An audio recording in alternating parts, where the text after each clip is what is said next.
Nosso grupo ficou responsável pelo último teorema de Fermat, o enigma que confundiu as mentes mais brilhantes do mundo durante 358 anos.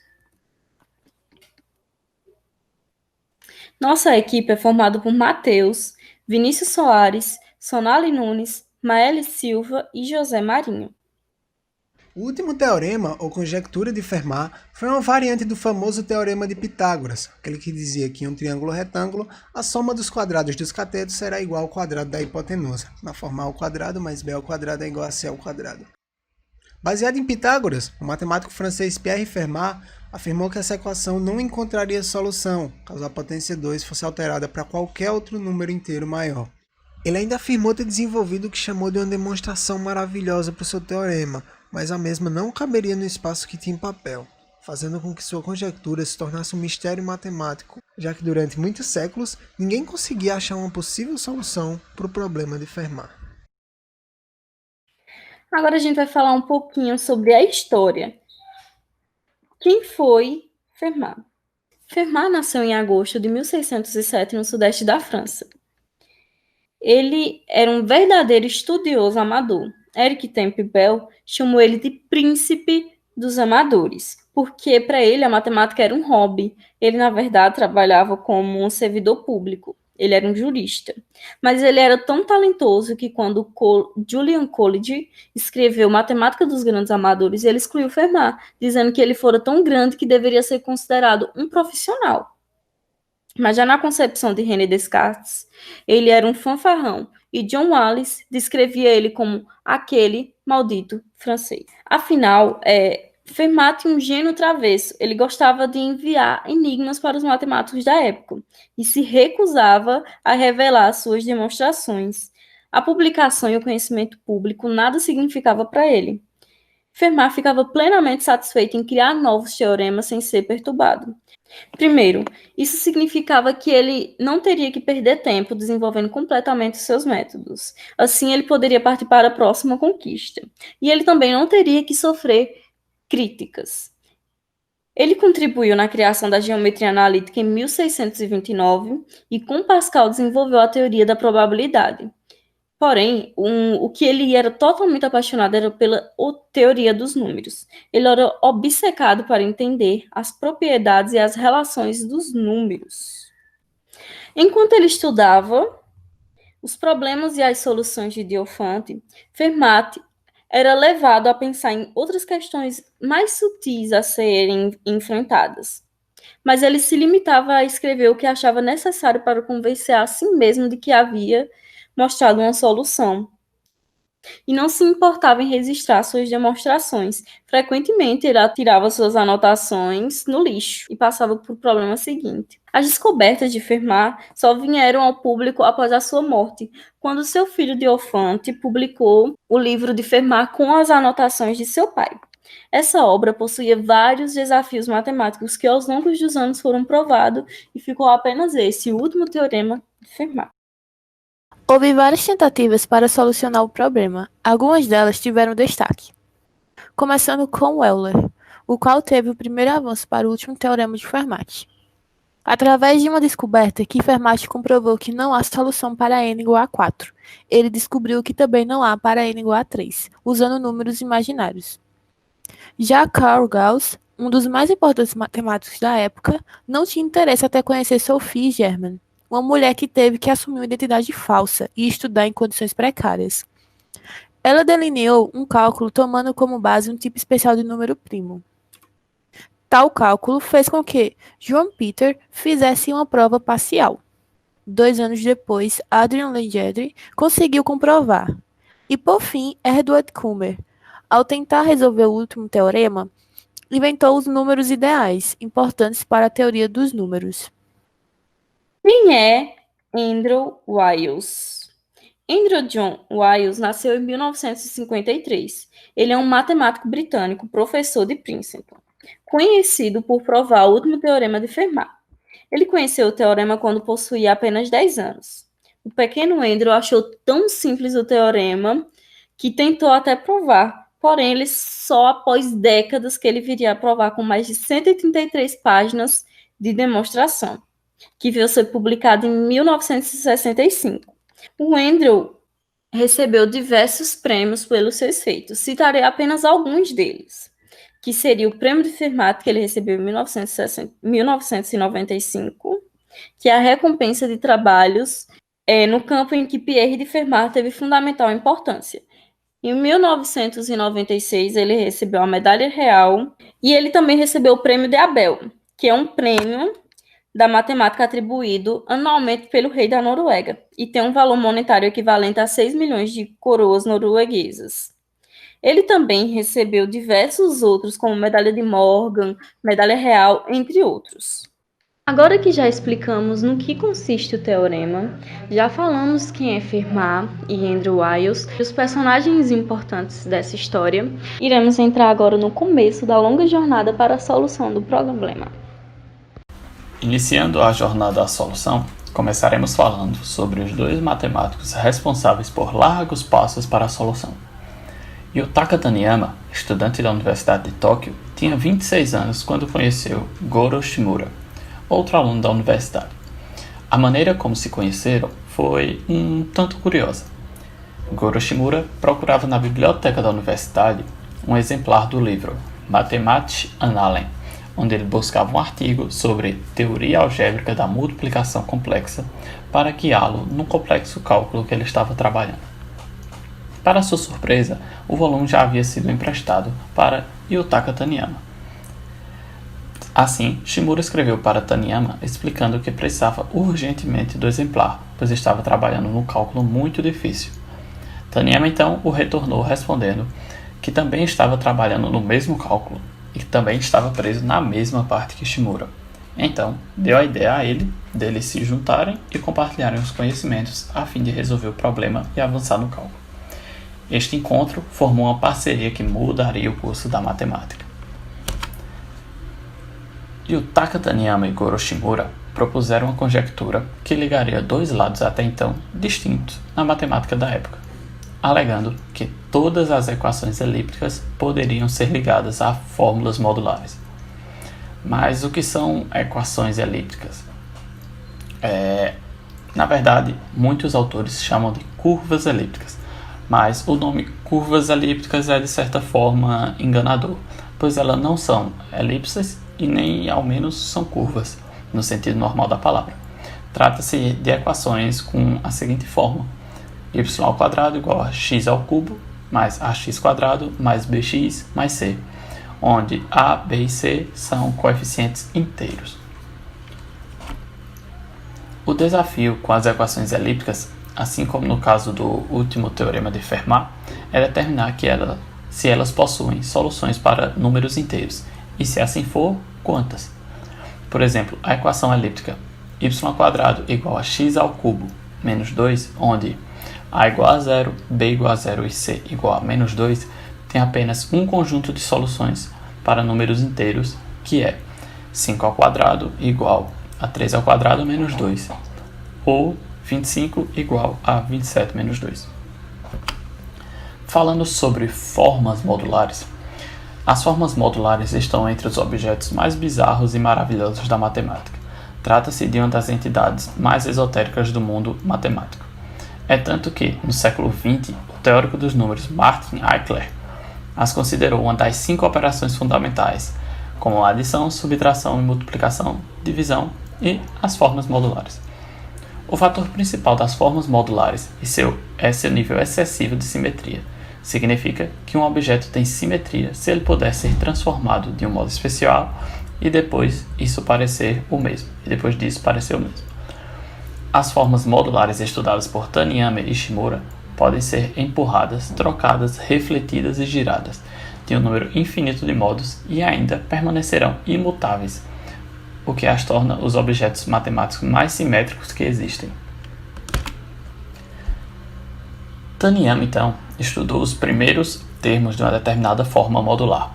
Ele reconheceu esse padrão e percebeu que esses termos eram idênticos a uma lista de números de uma bem conhecida equação elíptica. Ele calculou mais alguns termos em cada uma das séries e ainda assim a forma modular e a equação elíptica correspondiam perfeitamente.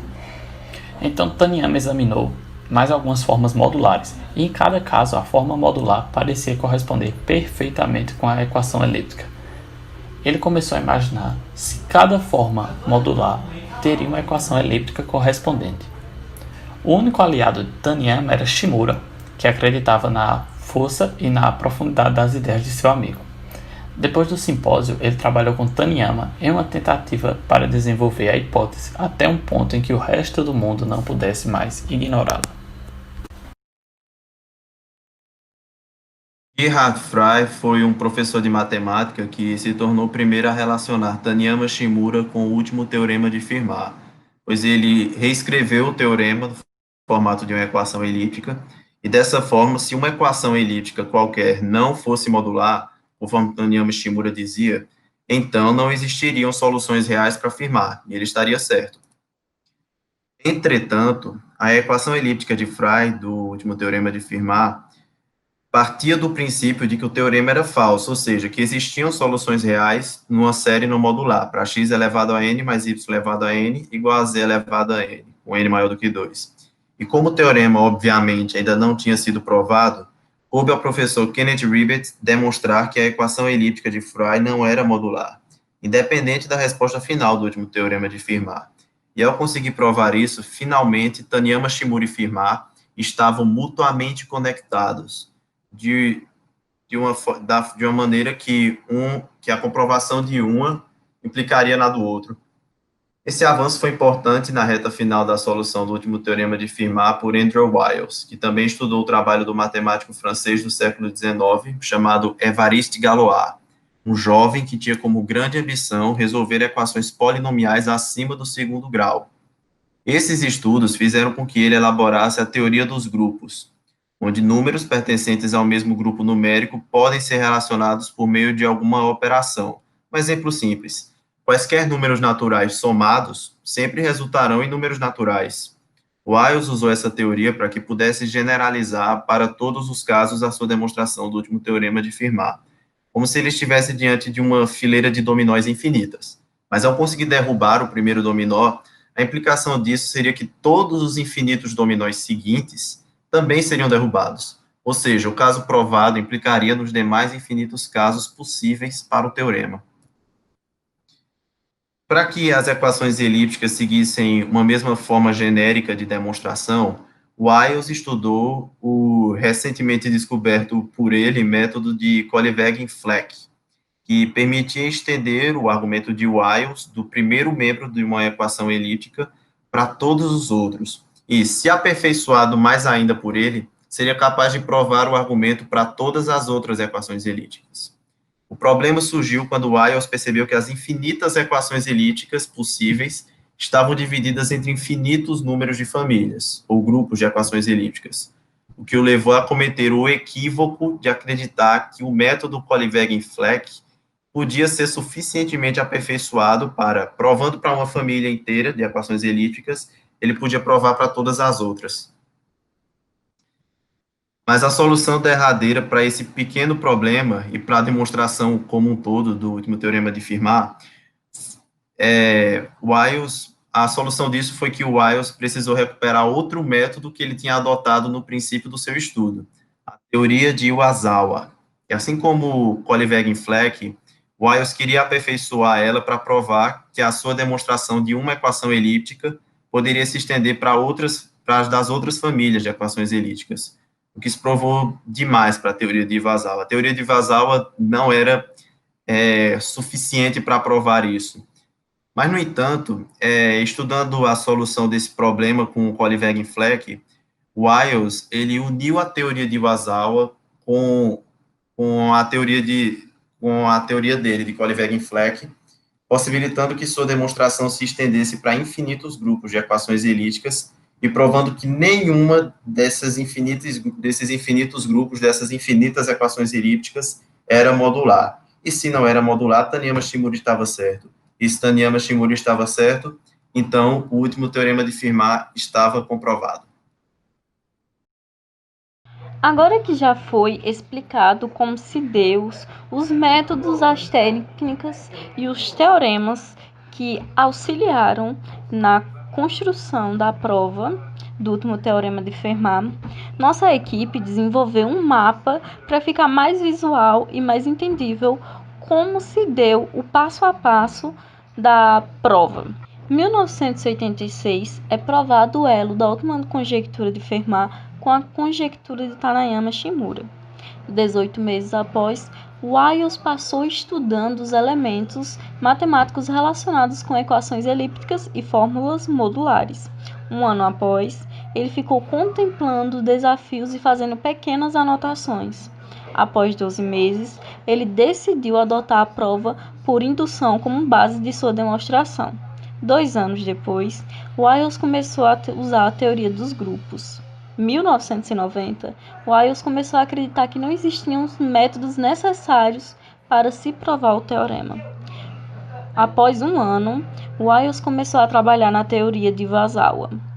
Em 1991, Wiles abandonou a teoria de Iwasawa e adotou o método de Kolyvagin-Flecht. Em 1993, Wiles pediu ajuda a Katz para analisar os seus códigos. Em 1993 também, Wiles apresentou sua demonstração em uma conferência e no mesmo ano houve um problema na falta de garantia do método de Kolyvagin-Flecht. Em 1994, Wiles uniu a teoria de Iwasawa à sua prova e concluiu a sua prova, assim provando o teorema mais difícil de todos os tempos. Agora iremos explicar por que era tão importante e rígido os métodos para se provar o último teorema de Fermat e por que não poderia haver nenhum furo de lógica. No âmbito da matemática, a prova apresenta um conceito mais rigoroso do que usamos no dia a dia. A demonstração matemática é composta por axiomas, os quais são declarações que são consideradas verdadeiras. Depois de uma argumentação lógica, chega-se a uma conclusão, tornando-se verdade. Uma vez teorema, na matemática, será considerado verdade até o fim dos tempos, ao contrário na ciência, onde tudo é mutável. O que é teorema hoje, amanhã pode ser refutado, sendo substituído por outro, acontecendo assim uma revolução científica. O último teorema de Fermat na computação.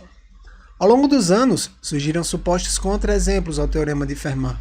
Eram equações que supostamente negavam a veracidade da conjectura. A primeira delas é 1782 elevado a 12 mais 1841 elevado a 12, resultando em 1922 elevado a 12. Já que a 12ª raiz da soma resulta em aproximadamente 1921,99. Para efeitos de arredondamento, esse número poderia ser considerado como o próprio 1922, o que negaria a tese de Fermat. Porém, é notório que aqui ocorreu um erro na precisão. O resultado final se aproxima bastante, pode inclusive ser arredondado, mas ele continua matematicamente impreciso, portanto o teorema ele seguiu validado. O outro suposto contra-exemplo veio com a equação 3.987 elevado a 12 mais 4.365 elevado a 12, resultando em 4.472 elevado a 12. Como as máquinas de calcular consideram apenas os 10 primeiros algarismos das potências, o resultado da soma ele seria igual à 12ª raiz de 4.472. Só que essa contraprova, suposta contraprova, foi facilmente refutada, usando regras simples da matemática, já que 3.987 e 4.365 são ambos números múltiplos de 3. Então, o resultado da soma entre eles obrigatoriamente resultaria no número múltiplo de 3, uma propriedade que não é observada em 4.472. Outra relação do último teorema de Fermat na computação é que os matemáticos, após a Segunda Guerra Mundial, lutavam contra o último teorema de Fermat através de computadores, confinando numa versão computadorizada da abordagem de Kummer.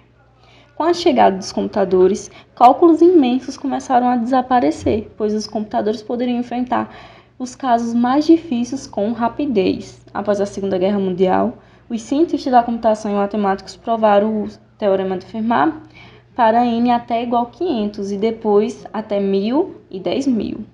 Na década de 1990, na Universidade de Illinois, elevou-se o número para n igual a 25.000, e recentemente os matemáticos já poderiam afirmar que o último teorema de Fermat é verdadeiro para todos os n até 4 milhões. Todavia, mesmo que os supercomputadores passassem décadas demonstrando um valor de n, um após o outro, eles nunca poderiam demonstrar para todos os valores de n até o infinito, e portanto eles nunca poderiam provar o último teorema de Fermat. Porque o último teorema de Fermat eles só conseguiriam provar se achassem um caso de falsidade. Como a gente sabe que ele é verdadeiro, isso não teria sido possível. E agora eu vou falar sobre o último teorema de Fermat e a relação com nossa disciplina de FMCC2. Alguns métodos utilizados por Wiles para provar o último teorema de Fermat são alguns assuntos que estudamos na disciplina, como técnicas de demonstrações que a gente aprendeu no segundo estágio, destacando prova por indução e por contradição, aplicações da teoria dos números que a gente aprendeu no terceiro estágio, grupos, que a gente aprendeu também no terceiro estágio, e conceitos matemáticos que a gente aprendeu no primeiro estágio, que é basicamente o que é teorema, o que é uma conjectura, o que é um lema, o que é axiomas e o que vai ser um corolário. Então, nossa equipe desenvolveu esse código de implementação que, entretanto, não seria o mais eficaz e nem seria capaz de provar o último teorema de Fermat. Até porque o teorema de Fermat possui infinitos casos a serem provados. E obviamente, isso não seria possível de esse programa rodar infinitamente nessa máquina sem alguma danificação posteriormente nessa máquina. Mas foi a maneira que pensamos em que poderíamos fazer uma pequena demonstração no intervalo de tempo. Então, a gente, para provar, a gente se fundamentou justamente no Teorema de Pitágoras, que foi também a base para afirmar, criar o teorema dele. Provando aqui, se nós atribuíssemos ao valor n uma variável 2 e colocássemos um limite, que no caso eu vou usar aqui 5, para justamente meu programa não rodar até o infinito, ele vai testar todas as possibilidades nesse intervalo de 1 a 5 para n igual a 2. E aqui ele provou que existe para o caso 3 elevado a 2 mais 4 elevado a 2, que dá igual a 25, que é justamente 5 elevado a 2. Então, com isso, nós provamos o teorema de Pitágoras. Será pedido ao usuário o valor de n para a equação x elevado a n mais y elevado a n mais z elevado a n, onde n precisa ser maior que 2. Caso seja igual a 2, é o teorema de Pitágoras. Também será pedido o valor do limite a ser testado. De início, x, y e z vai assumir o valor de 1.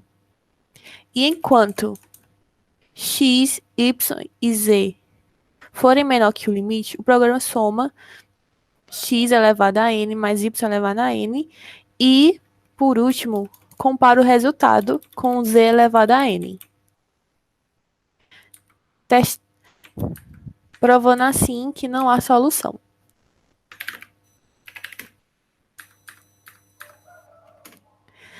Testando, vamos assumir que n é igual a 5 e o valor limite é igual a 10. Como podemos ver, o programa testou cada possibilidade.